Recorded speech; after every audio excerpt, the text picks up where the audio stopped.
when you grow up in a home with like some level of emotional chaos that you want to understand human behavior from this standpoint of like, if you understand it, you have more control over it. I've never lived through their circumstances. It's not fair for me to say that they should have done better. One of the biggest contributing factors to recidivism is lack of access to mental health care. Justice is rehabilitation. Welcome to The Human Experience. I'm Jennifer Peterkin, and this is episode 12, Alli's story. Alli grew up in a pretty sheltered environment.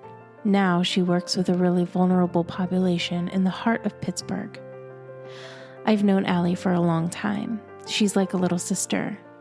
I'm so proud of her for what she's doing, yes, but also for who she is. Alli has an incredibly special ability to see different people's points of view. It doesn't necessarily inform her opinion, but it does inform her empathy. And that is one of the many things that makes her a great social worker and a great friend.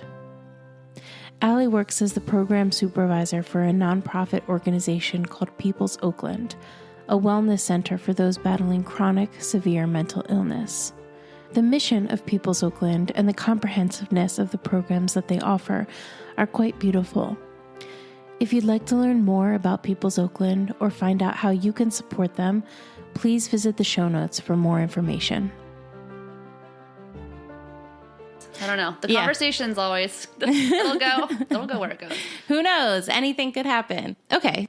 I mean, Alli, I've known you for, like 20 years at least. More than that, which is crazy. I can't believe we're that old. Yeah, that reminds me that I'm 32. I was like, that can't be. Oh, that is right. Yeah, right? Yeah, so I've obviously seen you growing up, and, it's really fun to watch somebody that you've grown up with just as they evolve in their life and they grow and they become the person that they were meant to be. So you're now in Pittsburgh. And you are a licensed social worker, correct? Yes. I got my licensed clinical social work license back in July of this year, which was a great thing to have done. Right? Like, check that box off. Mm-hmm. So why social work? What got you into social work? I don't think I would have been in social work if it wasn't for my undergraduate internship, which was at People's Oakland, which is where I'm currently the program supervisor. Yeah, I had no interest whatsoever going into working with chronic, severe mental illness. I wanted to be like a private practice therapist one day. I think my upbringing pushed me to a psychology bachelor's track, right? Like I was like, mm-hmm. I want to understand human behavior. I think it's really common when you grow up in a home with like some level of emotional chaos that you want to understand human behavior from this standpoint of like, if you understand it, you have more control over it. And It's like a way of creating safety. And that's probably true for everybody who's ever gotten their bachelor's degree in psychology. They're like, what is up with people? I need to figure this out. I love that.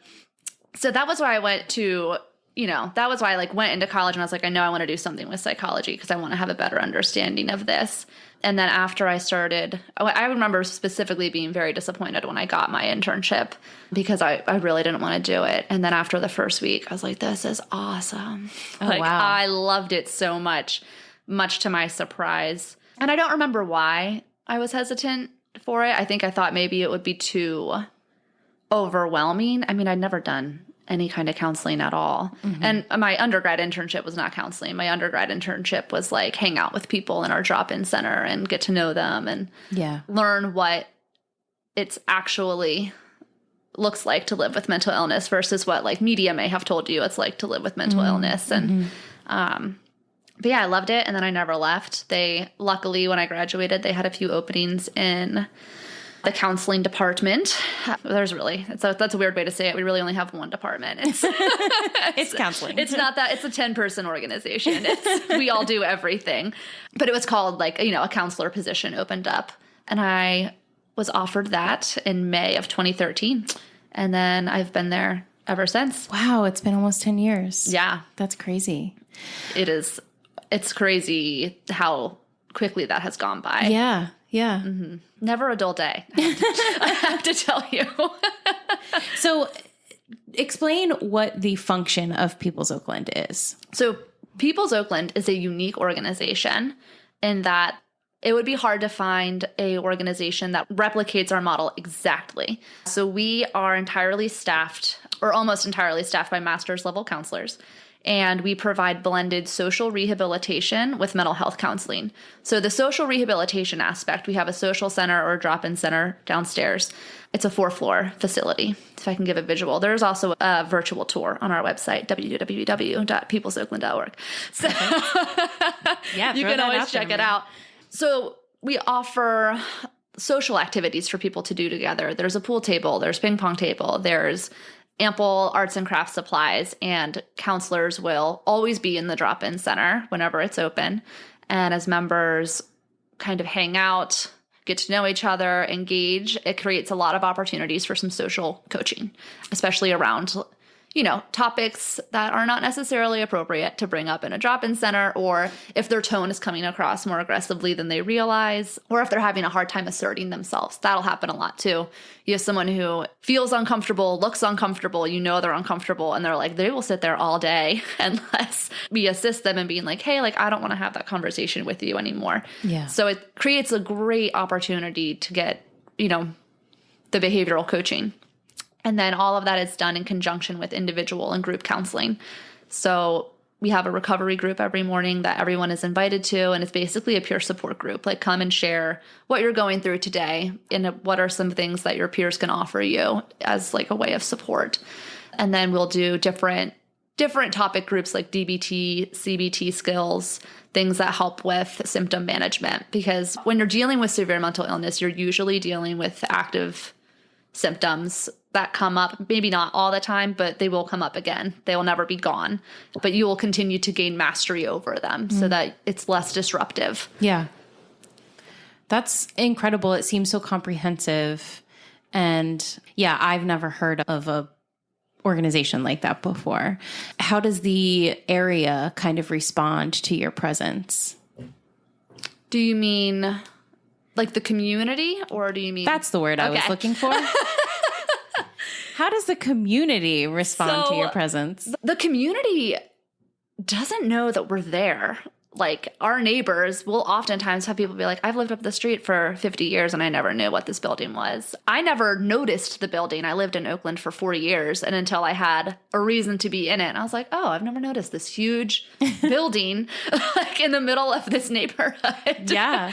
So there's not, I don't have a direct community response to it. I will say our location is ideal because we have a lot. It's in Oakland, which is right by the universities, and we have a great intersection of students, right? We have probably 15 interns a year come through and for various departments: psychology, social work, occupational therapy, pharmacy. We run the gamut on interns. We also run on interns.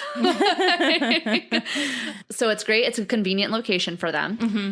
There's also ample Section 8 and supportive housing available in the Oakland area. So a lot of our members can walk to their home away from home. That's what it becomes for them. It's their community where they go to feel a sense of belonging. Yeah. And it's great that they can walk there. And then a lot of them received treatment through Western Psychiatric Hospital, which is also in Oakland, right up the street. Oh, perfect. So everything is walkable, which is great. I think that maybe that's better, right? That there isn't a community response. It means that you guys are doing your job to kind of destigmatize things. That's not known as some derogatory term where people that are not accepted by society go. It's just kind of it exists, but you fly under the radar a little bit. Yeah. I think that's a good point. We've never had a complaint. It's never been I don't want this organization in my community. If anything, the response is overwhelmingly positive when people realize what we're doing. They're like, oh, that is so important. We're so glad you're doing that work. But I would say the Pittsburgh community is generally really nice. So that's great. We've got that Midwestern vibe a little bit. Yeah, right? You're almost there. Almost there. So You said you had no prior interest in working with people with severe mental illness. What do you think changed that? I mean, obviously you were working with them, so that direct contact, but did you have a moment or a series of moments where you were like, this is just something that I want to be involved in long term? Yeah, I think it was really, I felt such peace being there.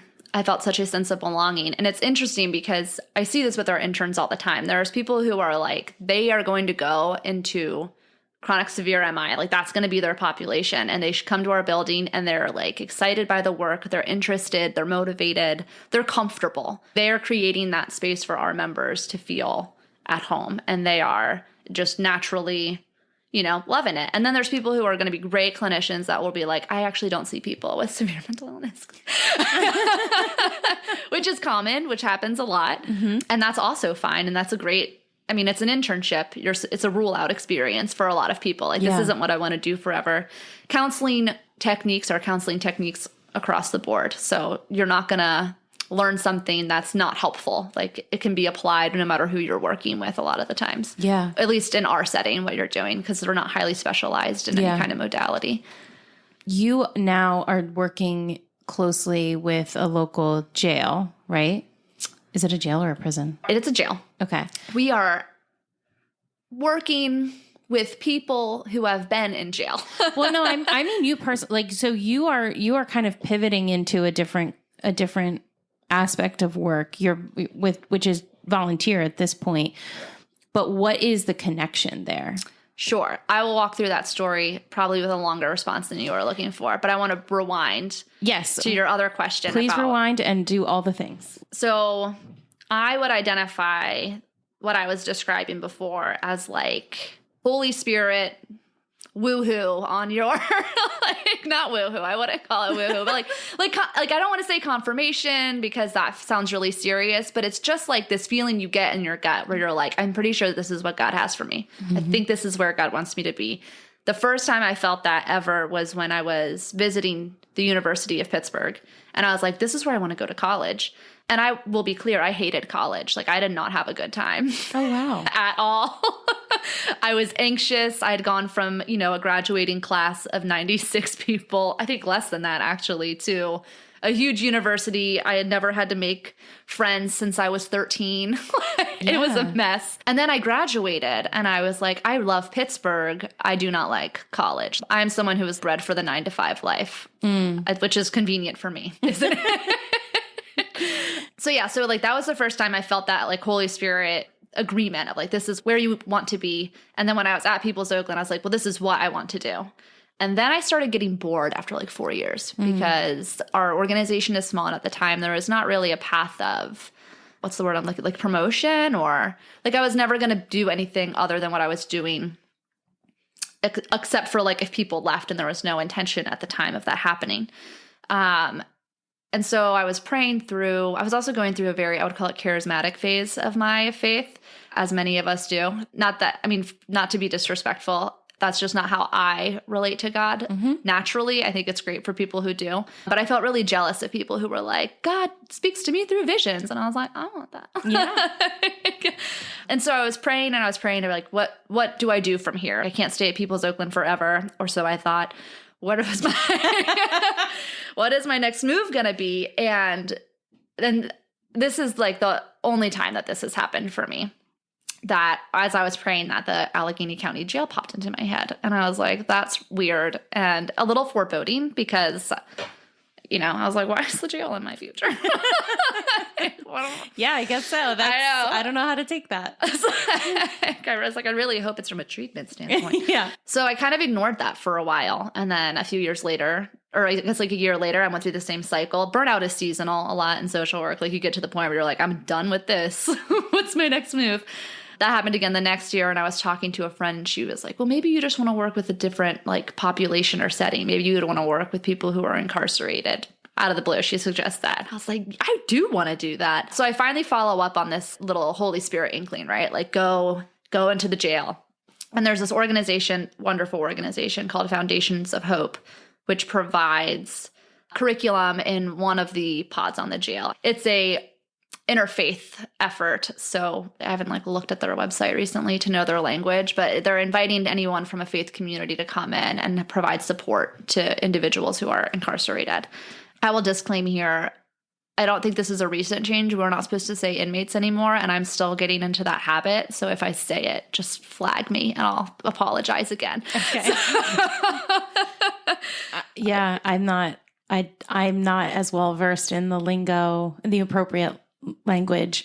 So if you did say it, I actually didn't even notice. So I'm sorry. I don't know if I've said it yet, but it could happen. Just Okay. sorry in advance. I'm working on it. So yeah, all right. So they're providing curriculum in the jail, and I started volunteering to provide essentially it was like a CBT curriculum, or at least related to that. It was looking at criminal and addictive thought patterns and how we can change them so that we can identify like the ways that our thinking is leading us to justify or rationalize behavior that lends us to being in jail. So I taught that class for a while, and then I was in the process of getting my LCSW. So I needed more hours, and I also needed a supervisor. And the woman at the time who was the director of the pre-release program, which was the program I was a part of, suggested a friend of hers who was an LCSW providing supervision, and also is like, do you want to provide individual counseling to the guys on the pod on the weekend? Like, you could come in. And so I did that. I did that for almost 2 years. I would go in on a Sunday, and I would meet with like six or so people. We would only do 30 minutes at a time. And then I would receive supervision for that. So that helped me get my LCSW. It also gave me much more insight into what types of mental health struggles people in jail were having. And I was like, this is really familiar. Sometimes people would be explaining to me their life story, and I would be thinking like, do you know that you have bipolar disorder? And they didn't. And I didn't tell them. That wouldn't be the appropriate context. But it happened a lot where I was like, okay, so we're seeing a lot of overlap in the mental health concerns people are having in jail and the mental health concerns we're addressing at People's Oakland. And that sparked the idea of like, we should have a reentry program at People's Oakland. We should help people get connected to treatment right away. And I think People's Oakland is ideal for this for a couple reasons. One, a lot of times when I was talking with the gentlemen who were incarcerated, they would express this idea of like, when I get out, I'll have to go back to the same community. And this community is one that is only going to encourage me to return to whatever I was doing that was getting me in trouble in the first place. And People's Oakland is an alternative to that. Like, it is a community that you can go and find a sense of belonging, and you're all working together towards, we have these core values of hope, integrity, respect, empathy, and humility. And that's something that our members do a great job reinforcing. So like, whenever you are there, you are being encouraged to live holistically, to love yourself, to love others. It's just a good alternate to a community that's like maybe not encouraging you to make the best decisions for you. Sure. That was one reason. Two, one of the biggest contributing factors to recidivism is lack of access to mental health care. And we don't bill yet, so there's no wait. Like, you can just come immediately. We did have to revise a policy. Formerly, we said you have to be in treatment to be a part of People's Oakland. And we call it the Bridging the Gap program now. For our Bridging the Gap program, you have to be willing and working towards seeking treatment. And we hired a resource coordinator to assist the individuals with that. So once they come to our building, a lot of them are coming with a treatment team already because they came through JRS, Justice Related Services, is like the mental health coordination unit that works with the jail.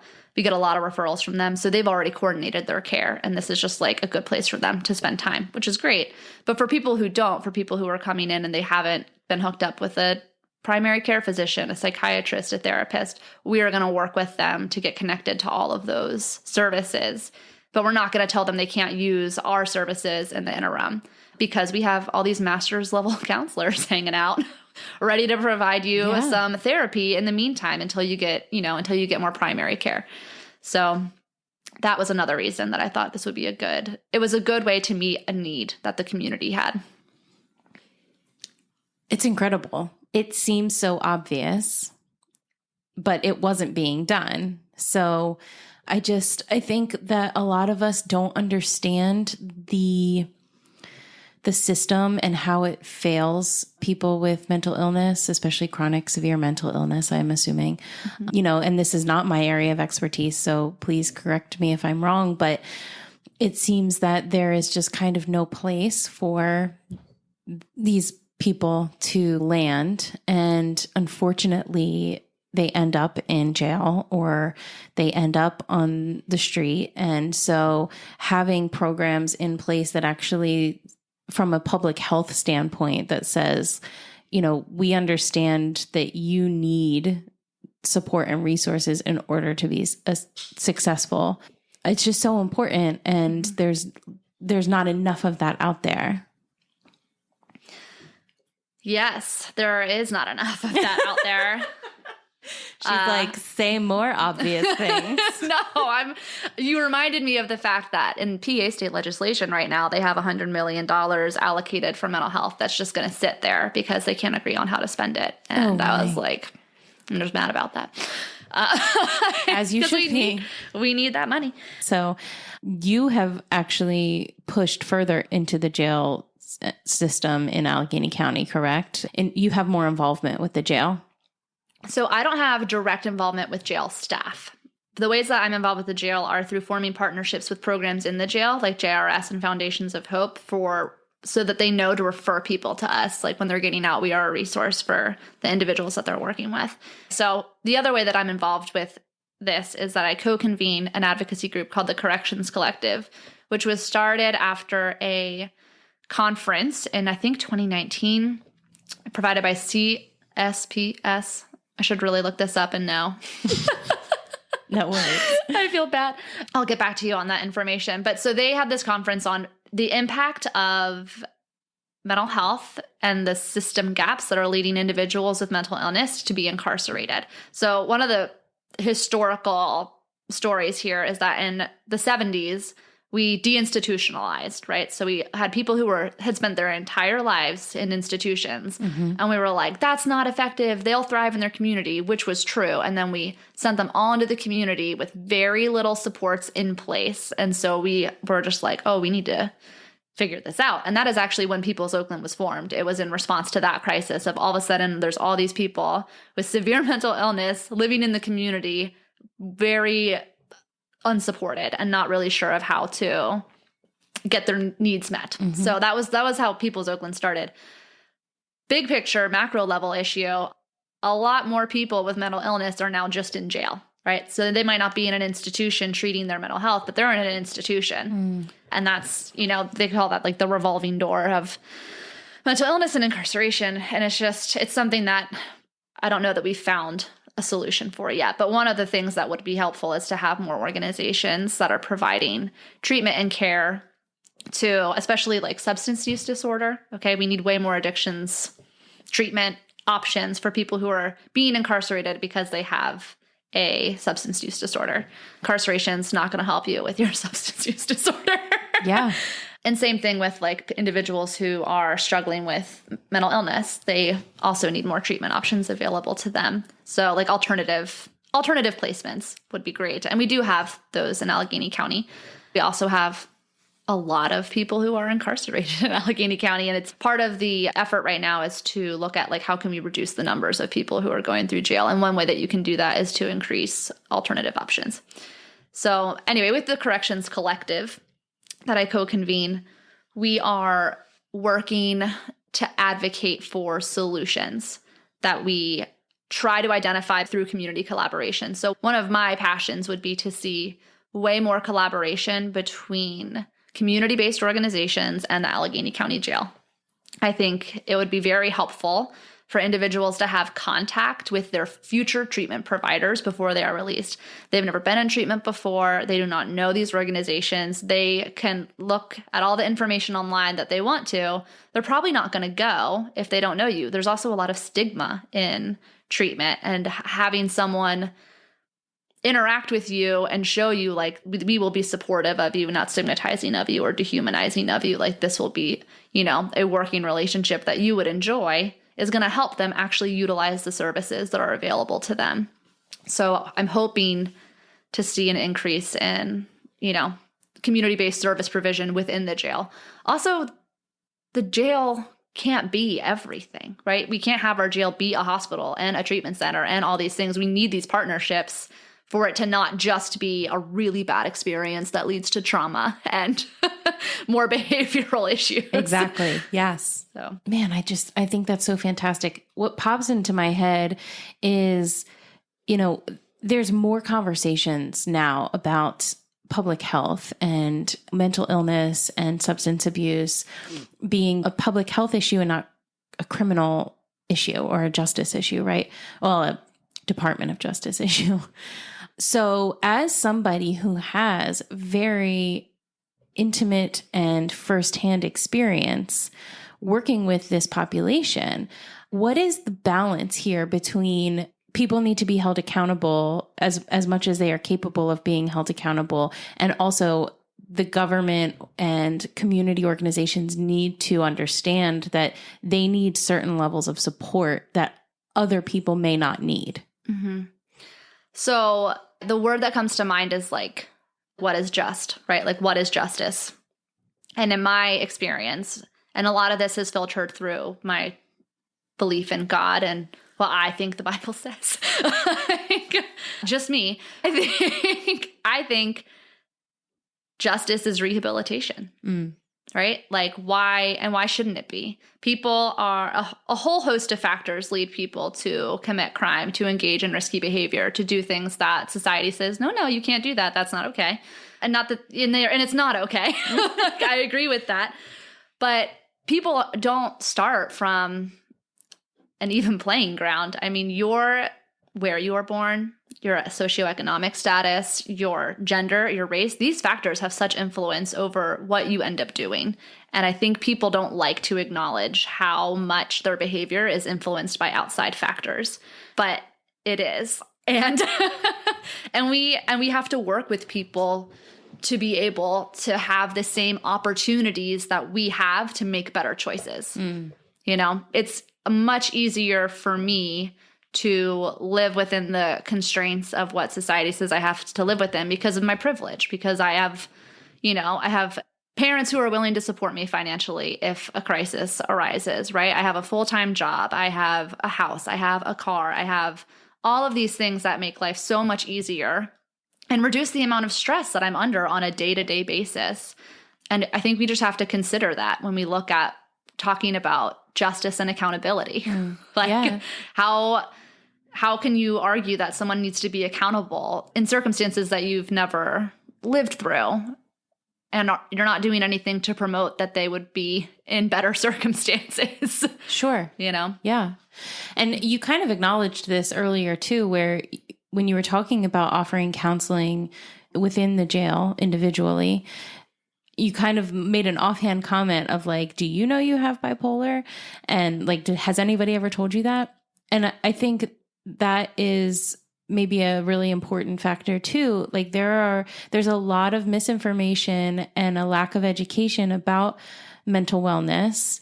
And that also, I feel like, is very predicated on the environment in which you grow up. Is mental illness even talked about? Is it something that you're able to seek treatment for? Like, there are people that still say that mental illness isn't a thing, or it's not serious, or, was that something that you had access to get treatment for? Yes. Access is one thing. Like, did you have access to it too?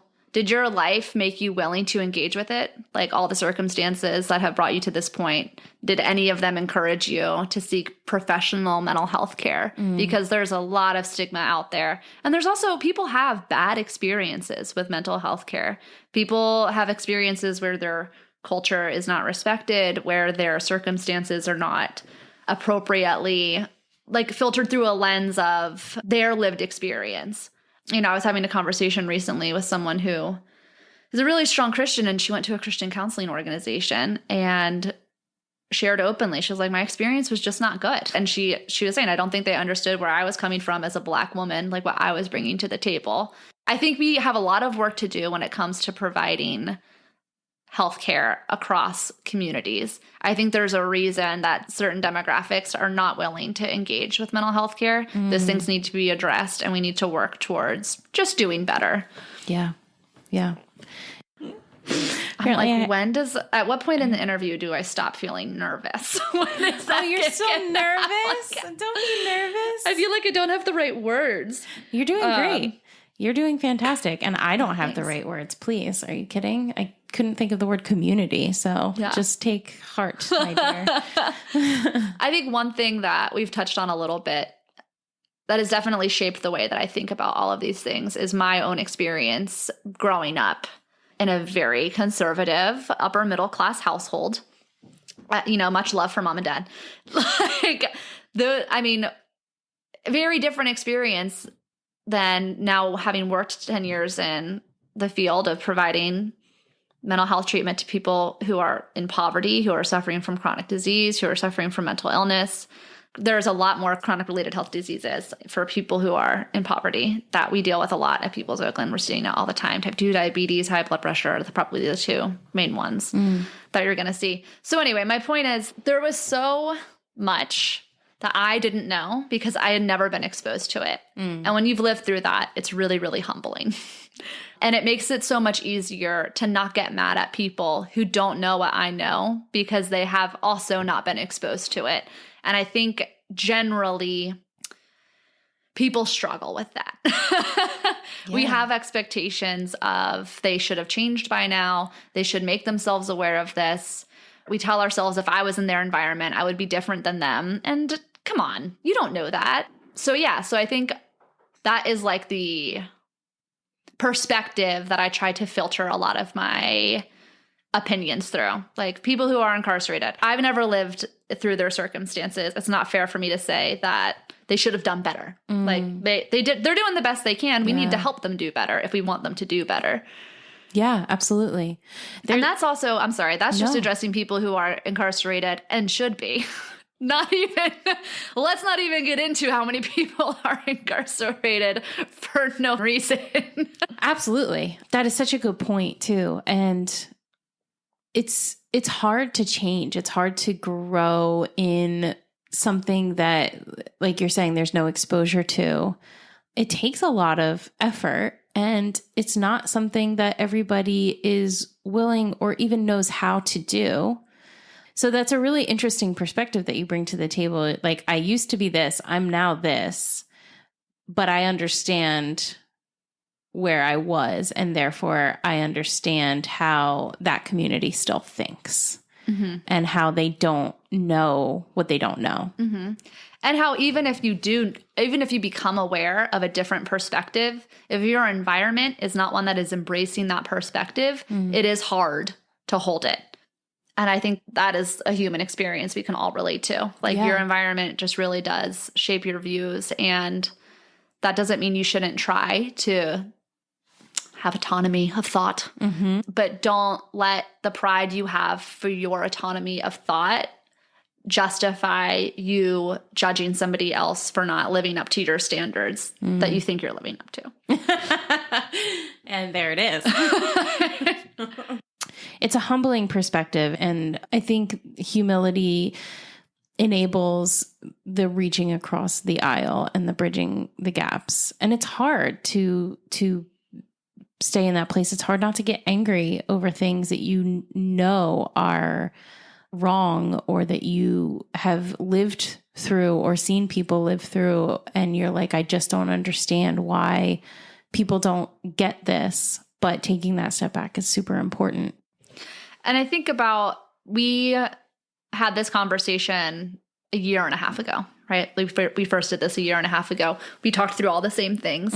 How much have I changed in that time? Like, there are things I probably said a year and a half ago that I don't agree with anymore. People change. Yeah. We're bad at that. We love to go 10 years ago, this person, they said this, and now they're saying something different. That's a good thing. Yes. We want people to change and grow as they filter their understanding of life through experience. That is a healthy process. I think that also can help reduce the amount of anger we have for people who aren't thinking like us at that moment. Yeah, sure. Yeah, if you look back at yourself in 5 years and you're the exact same person, then that's probably a problem. So just a little PSA. So you have really grown to love the area that you live in and work in, and it has become your community. It's wildly different from where you grew up because you're in a city and you're in an urban setting here, and you grew up in the suburbs, upper middle class, all of the bells and whistles that come with that. So what was the process of kind of integrating yourself into a different setting, and what made you stay? Work made me stay. Yeah, I planned, if I hadn't gotten the job at People's Oakland, I had this fantasy that I was going to go live in Washington, D.C. and work with individuals who were experiencing homelessness there. I don't think I would have been great at that. Why Washington, D.C.? I had a great time partying in Washington, D.C. throughout my college years. And I was like, let's do this more. Yeah, I had friends that I think still are super cool that live in DC. Okay. And I was like, I think that would be great to be a part of this all the time. It's not what God had for me, and that's fine because my life has turned out to be pretty great. But yeah, work kept me here. After a year of working with everybody else who already had their master's degree, mostly in social work, I decided I needed to get my master's degree in social work. And I am glad I did because I guess the options when you're thinking about counseling, social work is one of them. And then there's more clinical counseling tracks that you can do. And what I love about social work is that it goes in less depth clinically, but it covers a broader range of what the humans you'll be working with may need in terms of service coordination, advocacy, all of these different things that are more of a holistic care versus, I will never have the skill or depth of someone who is really doing the clinical individual, direct counseling. Sure. And I get bored talking to people. So to be honest, I can do it. I can do it a lot more probably than other people. But after a while, I'm I want to do something else. Yeah. So this is a really good fit. Yeah. It was a good fit for me. And then I lived in Pittsburgh apartments from 2012 to 2016. And that was a wild 4 years because... And you can feel free to steal this idea and produce it, but Pittsburgh slumlords could be a real, real reality show. The last apartment I lived in, the bathroom in the apartment above mine would pour into my bedroom.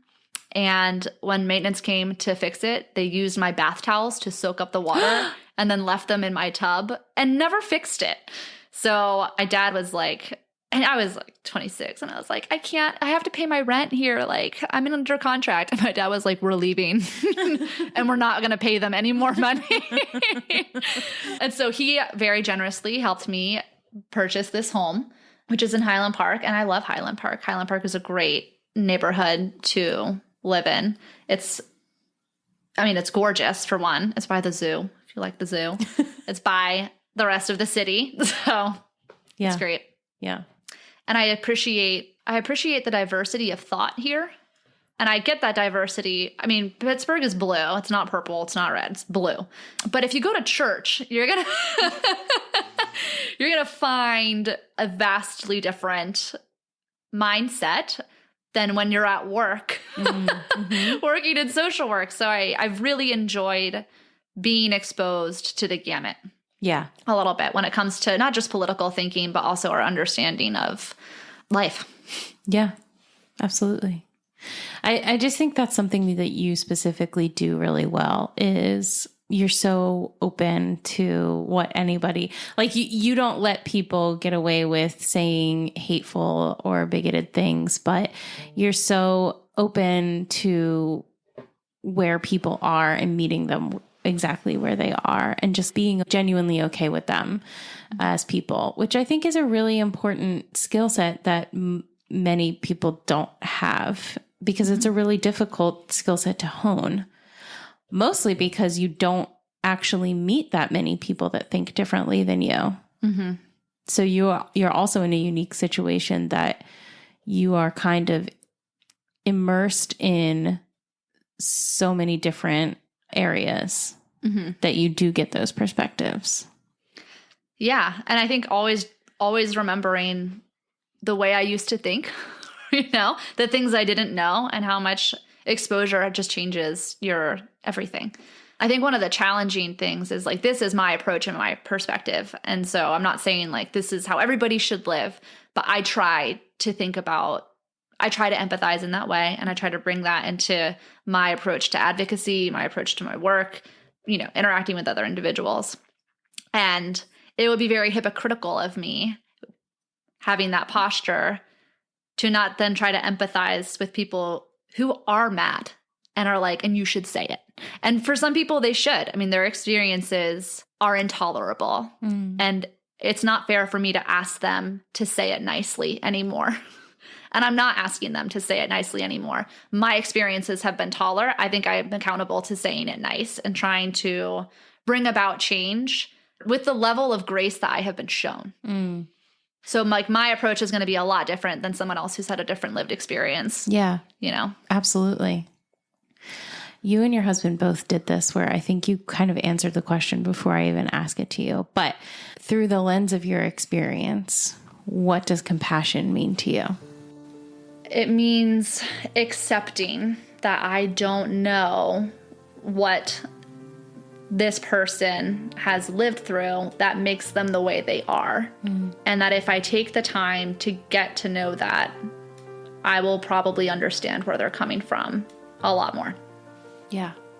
I mean, I hope that this is what this podcast kind of becomes too, as well, because that I totally agree. That is, I think, the height of compassion. So that's beautiful.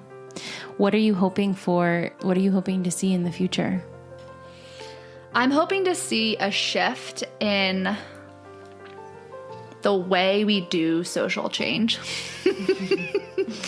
Dream big, right? Yeah, absolutely. 100%. Yeah. So like and this is one of those areas where I'm very aware in 5 years I might be really different about this, because I'm at this point where I'm just getting into advocacy and I'm like, let's work together, guys. And I'm going to stand by that until I'm sure one day I'm going to be ready to flip tables too, right?